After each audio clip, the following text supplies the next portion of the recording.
আসসালামু আলাইকুম। আশা করছি সবাই অনেক অনেক ভালো আছেন। সম্মানিত দর্শক, দেশ ও বিদেশ থেকে যারা আজকের এই নতুন আরেকটি ভিডিও আপনারা দেখছেন, আপনাদের সকলকে জানাচ্ছি আন্তরিক অভিনন্দন ও শুভেচ্ছা।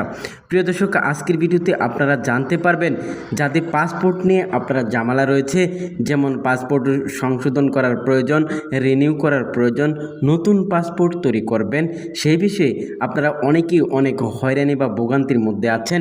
দেখা গেছে আপনার পাসপোর্টের সাথে আপনার এনআরডির মিল নাই এবং এনআরডির সাথে জন্মসনদের মিল নাই, পাসপোর্টের সাথে জন্ম নিবন্ধনের তথ্য গরমিল রয়েছে।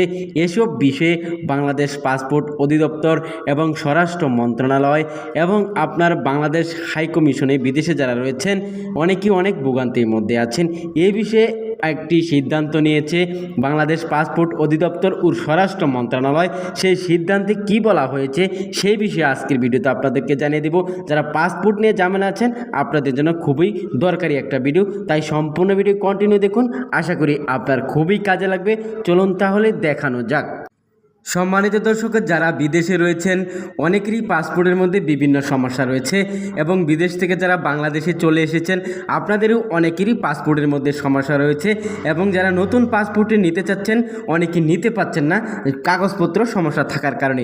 প্রিয় দর্শক, যারা বিদেশে রয়েছেন আপনাদের জন্য একটা সুখবর দিয়েছে যে বাংলাদেশ পাসপোর্ট অধিদপ্তর ইমিগ্রেশন থেকে এবং বাংলাদেশ হাইকমিশন থেকেও বলা হয়েছে যে যাদের পাসপোর্ট করার জন্য সমস্যা হচ্ছে, যেমন আপনি রিনিউ করতে চাচ্ছেন, পাসপোর্ট নবায়ন করতে চাচ্ছেন এবং নতুন করতে চাচ্ছেন এবং ই পাসপোর্ট নিতে চাচ্ছেন, আপনাদের জন্য একটি সুযোগ দিয়েছে বাংলাদেশ পাসপোর্ট অধিদপ্তর।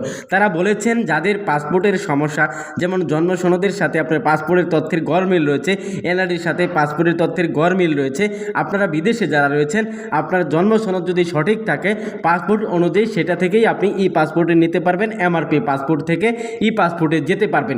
এই বিষয়টি তারা আপনার স্পষ্টভাবে বলে দিয়েছে। যারা বিদেশে রয়েছেন আপনারা জন্ম সনদ যদি ঠিক থাকে তাহলে আপনি ই পাসপোর্ট এমআরপি থেকে ই পাসপোর্টে নিতে পারবেন। এটা ছিল আপনাদের জন্য বিদেশে যারা রয়েছেন এই সুখবরটি দিয়েছে বাংলাদেশ পাসপোর্ট অধিদপ্তর এবং স্বরাষ্ট্র মন্ত্রণালয়ের সুরক্ষা সেবা বিভাগ থেকে। আরেকটি বিষয় বলা হয়েছে যে বর্তমান একটি সমস্যা হচ্ছে, যারা বাংলাদেশে রয়েছেন অনেকেই পাসপোর্ট তৈরি করতে পারছে না। নতুন পাসপোর্ট তৈরি করার ক্ষেত্রে বিভিন্ন সমস্যা হচ্ছে। দেখা গেছে আগের একটি পাসপোর্ট আছে, সেই পাসপোর্টটি তথ্য ভুল বা সমস্যা আছে বা বিভিন্ন তথ্য যেমন নিজের নাম, পিতার নাম, মাতার নাম, বয়সের সমস্যা রয়েছে, সেটার কারণে আপনি নতুন পাসপোর্ট নিতে গেলে দেখা গেছে আপনার এমআরপি পাসপোর্ট রয়েছে, সেই এমআরপি থেকে এই পাসপোর্ট নিতে পারছেন না। তারা পাসপোর্ট অধিদপ্তর ইমিগ্রেশন এবং বাংলাদেশে স্বরাষ্ট্র মন্ত্রণালয়ের সুরক্ষা সেবা বিভাগ থেকে বলেছেন যে যাদের বাংলাদেশে অবস্থান করছেন আপনাদের পাসপোর্ট নিতে সমস্যা হচ্ছে, আপনারা একটি কাজ করতে পারেন, সেটা হচ্ছে যে এমআরপি থেকে ই পাসপোর্টটি নিতে হলে এবং যদি নতুন পাসপোর্ট তৈরি করেন আপনার জন্ম সনদ এবং এনআইডি কার্ড যদি এক থাকে তাহলে আপনি এমআরপি থেকে ই পাসপোর্ট এবং জন্ম সনদ এবং এনআইডি কার্ড দিয়ে ই পাসপোর্ট নিতে পারবেন। সেই বিষয়ে বাংলাদেশ হাইকমিশন এবং স্বরাষ্ট্র মন্ত্রণালয়ের সুরক্ষা সেবা বিভাগ এবং আপনার পাসপোর্ট অধিদপ্তর এই তিনটি কার্যালয় একসাথে হয়ে তারা এই সিদ্ধান্তটি নিয়েছেন যে যাদের কাগজপত্রের সমস্যা আছে আপনাদের যদি জন্ম সনদ এবং এনআইডি কার্ড এক থাকে তাহলে আপনি ই পাসপোর্টটি নিতে পারবেন। এক্ষেত্রে আপনাদের কোনো ধরনের কোনো সমস্যা হবে না বলে জানিয়েছেন বাংলাদেশ পাসপোর্ট অধিদপ্তর ইমিগ্রেশন। অনেকে আমাকে কমেন্টস করেছেন, ভাইয়া বিদেশ থেকে যারা আমরা বাংলাদেশে চলে এসেছি এমআরপি পাসপোর্ট রয়েছে, ম্যাচ শেষ হয়ে গেছে, আমরা কি ই পাসপোর্টটি নিতে পারবো কিনা? প্রিয় দর্শক, সেই বিষয়ে বাংলাদেশ পাসপোর্ট অধিদপ্তর বলেছেন আপনার সেই বিষয়ে জন্ম সনদ এবং এনআইডি কার্ড একসাথে তৈরি করে আপনার সেই তথ্যগুলো মিল থাকলে আপনি ই পাসপোর্টটি নিতে পারবেন। এবং বিদেশে যারা রয়েছেন আপনাদের অনেকেরই দেখা গেছে অনেক সমস্যা রয়েছে। বর্তমানে যারা ই পাসপোর্ট এমআরপি পাসপোর্টে নেওয়ার জন্য আবেদন করেছেন অনেকেই এখন পর্যন্ত আপনার এমআরপি পাসপোর্ট বা ই পাসপোর্ট পাচ্ছেন না। আপনাকে ডেলিভারি স্লিপ দেওয়া হয়েছে, সেই স্লিপ দিয়ে অনলাইনে চেক করলে লেখা আসে পাসপোর্ট ইজ ইস্যুনেন্স বা passport is ready, passport shift বা পাসপোর্টের অন্য কিছু লেখা আসলে অন্য কিছু লেখা আসতে পারে। সেক্ষেত্রে যাদের পাসপোর্টে দেখবেন যদি লেখা আসে যে passport is ready, passport is shift, তাহলে আপনি বুঝতে হবে যে আপনার পাসপোর্টটি তৈরি হয়ে গেছে, আপনার পাসপোর্টটি দ্রুত পেয়ে যাবেন, আপনাকে পাসপোর্ট বিতরণ করা হবে। যারা বিদেশে রয়েছেন হাই কমিশন থেকে আপনাকে পাসপোর্ট বিতরণ করা হবে। প্রিয় দর্শক, অলরেডি অনেকেই পাসপোর্ট পেয়েছেন, তবে অনেকে আমাকে কমেন্টস করেছেন, ভাইয়া আমরা এখনও পাসপোর্ট কেন পাচ্ছি না? অনেক দিন হয়ে গেছে, 2 মাস 3 মাস 4 মাস হয়ে গেছে, এখনও আমরা পাসপোর্ট হাতে পাচ্ছি না, কবে পাবো? বিদেশ থেকে অনেকেই কমেন্টস করেছেন, যেমন সৌদি আরব, মালয়েশিয়া, কাতার, দুবাই, বাহরান, এরকম ফ্রান্সে এবং ইটালি থেকে অনেকেই কমেন্টস করে থাকেন। তবে আপনাদেরকে বলতে চাই, আপনাদের পাসপোর্টে দ্রুত পেয়ে যাবেন। ফেব্রুয়ারির শেষ সপ্তাহে যাদের পাসপোর্টের জন্য আবেদন করা হয়েছে সকলের পাসপোর্ট বিতরণ করা হবে।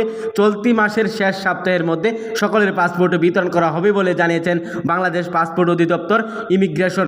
প্রিয় দর্শক, আপনাদেরকে আরেকটি বিষয় জানিয়ে দিতে চাই, যাদের পাসপোর্ট করার জন্য আবেদন করেছেন বা কাগজপত্র জমা দিয়েছেন, আপনারা একটি কাজ করতে পারেন। সেটা হচ্ছে আপনারা সরাসরি আপনার নিকটস্থ হাইকমিশন দূতাবাসে গিয়ে আপনি যোগাযোগ করবেন। সেখানে গেলে আপনি সঠিক খবর পেয়ে যাবেন যারা কাগজপত্র জমা দিয়েছেন। প্রিয় দর্শক, যারা এখনও পাসপোর্ট হাতে পাননি, আপনাদের পাসপোর্ট বাংলাদেশ থেকে প্রেরণ করা হয়েছে। আপনারা বিদেশে হাইকমিশনে গেলে বা দূতাবাসে গেলে আপনার পাসপোর্টটি সংগ্রহ করতে পারবেন, যদি আপনার পাসপোর্টটি প্রিন্ট করে সেখানে পাঠিয়ে দিয়ে থাকে বাংলাদেশ পাসপোর্ট অধিদপ্তর।